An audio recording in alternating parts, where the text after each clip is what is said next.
Hey friends, Floyd Fernbeam here, and I want to tell you about my one cousin who went and fell head over heels in love. When I say heels, I mean like the heels of his feet. I don't want you to think he's running around in women's shoes or something weird like that.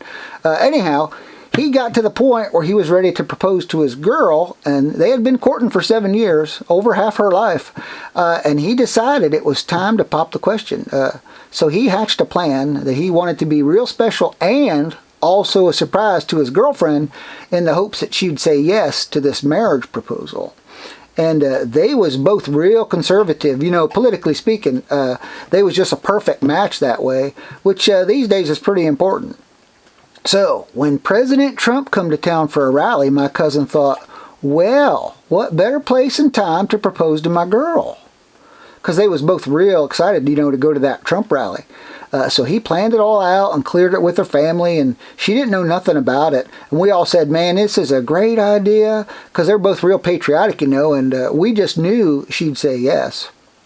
So what happened was that he wanted it to be meaningful and truly patriotic. So right at the beginning of the rally there, they started playing the national anthem. And he thought, wow, this is perfect. Here we go. So he took a big deep breath, you know, and he dropped down on one knee and he opened the box here to show her the engagement ring. And, it turns out it ain't really the smartest thing to do at a conservative Republican rally, you know, to take a knee during the national anthem. He got beat up real bad. Nearly got knocked out when he took a fist or two to the back of the head there from some fellas in the crowd. And he also ended up with 3 broken ribs from getting kicked by his girlfriend. And the two of them, they made the Fox Evening News and everything. The national Fox and the local affiliates. I guess that was like his 15 minutes of fame. Maybe even 15 days, you know, if you count the time he spent in the hospital.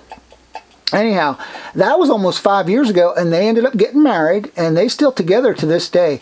Now, he still says he gets a terrible, like a jabbing pain in his abdomen if he takes a deep breath, but he just winces through the discomfort and grins a little bit because he says, that reminds me of the magical moment when my soulmate finally said yes.